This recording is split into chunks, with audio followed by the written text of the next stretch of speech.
what is a book you would like to give people, and why? Okay, well, I'm not a big fan of business books. I don't really read business books. Yeah. And we spoke earlier today about balance, right? Life balance. And for me, a big part of balance is literature and arts and reading. I love reading, love literature. Yeah. Everyone's taste in literature is different, so I'm not going to tell you what my favourite novel is, but I would encourage everyone to read more novels, read more fiction. And if I were to give a gift of fiction, I'd give kids books. And my favourite children's author is Roald Dahl. So anything by Roald Dahl, because you can excite a love of reading and novels and fiction in young children, or you can give it to a parent and they can read it to their kids, and you can excite the kids into a lifelong love of fiction. So anything by Roald Dahl, Charlie and the Chocolate Factory, Yeah. The Witches, Matilda, any of that stuff. I think that's a great gift. Get kids into reading fiction, Yeah. and they'll love books for the rest of their lives. Well, that's a wonderful sort of answer, because we ask so many mentors. Do you get mostly business books? Well, they're different kind of a books, but never child books. So yeah, kids I guess books. this is. Yeah, And also, I can see, because you're coming from a more French and German major background, so you must be very fascinated about literatures and about the beauty of writing.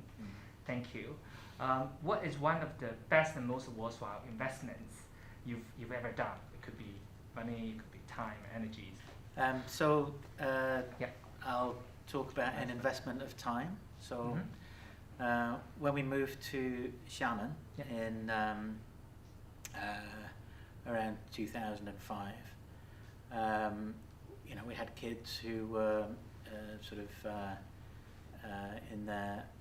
at a primary school age who loved sport, and there was no organised sport for kids, for expatriate kids in Xiamen in those days. And so I thought, well, I can either sit around complaining about that fact that the kids don't have sport to do, or we can do something about it.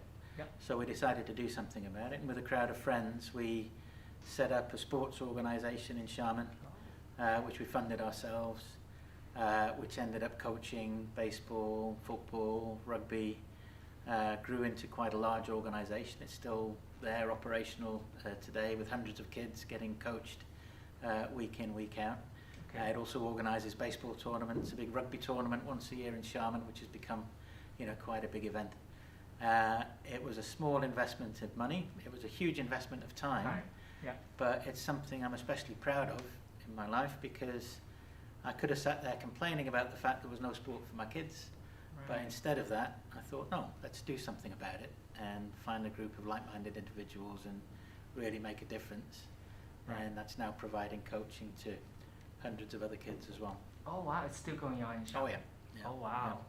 I'm touched by your question, because I guess this is the wonderful answers, and I'm sure that we need to invest times in people's. And then you talk about balance earlier. I guess this is also your balance of between work and the other activities, and also family things. So absolutely wonderful to hear. Next question: what is a lesson that took you longest time to learn? I think that's an excellent question, and my answer to that is that I think by nature I'm quite non-confrontational. I grew up in a family which was very consensual in nature, not particularly confrontational. And so, as a person who by nature is non-confrontational, you grow up being a little fearful or nervous about confrontation. It's not something that comes natural to me. And so you shy away from it. You try and avoid it. But of course, you realize as you get older, in your private life and in your professional life, that there's a value in confrontation. And by hiding from confrontation or avoiding it, it stores up problems for the future. But because of my upbringing, because of my character and the family background that I had, it's something that I really struggled with for quite a long time. Right.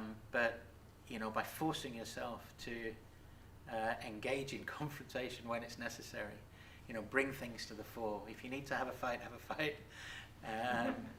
Not a literal fight, but a figurative fight. And, you know, get things out on the table. Have a blow-up. Have an argument. Be truthful and honest with you know, whichever party you're engaged in the disagreement with, and getting over that. But it's something that took me a long time to get used to, but I now very much, you know, recognise the value of, you know, understanding when confrontation is necessary, and you know, how important it can be.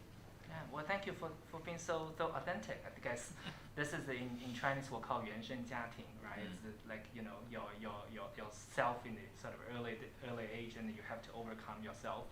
But this is wonderful to hear the stories, and you know, hearing that you have this. I'm sure that as a quick learner, it wouldn't take you too much time, but I'm sure that this is also a process that you have experienced. Thank you. What is one ask or action you would like people who are meeting today to take away? What is the message that you want to get across? We talked about it a lot during the day. You know, be authentic. Yeah. Be yourself. That's the key to a happy and successful life. Yeah. Well, I'm very impressed that I will walk away with that. Yeah, being authentic. Thank you, Pat.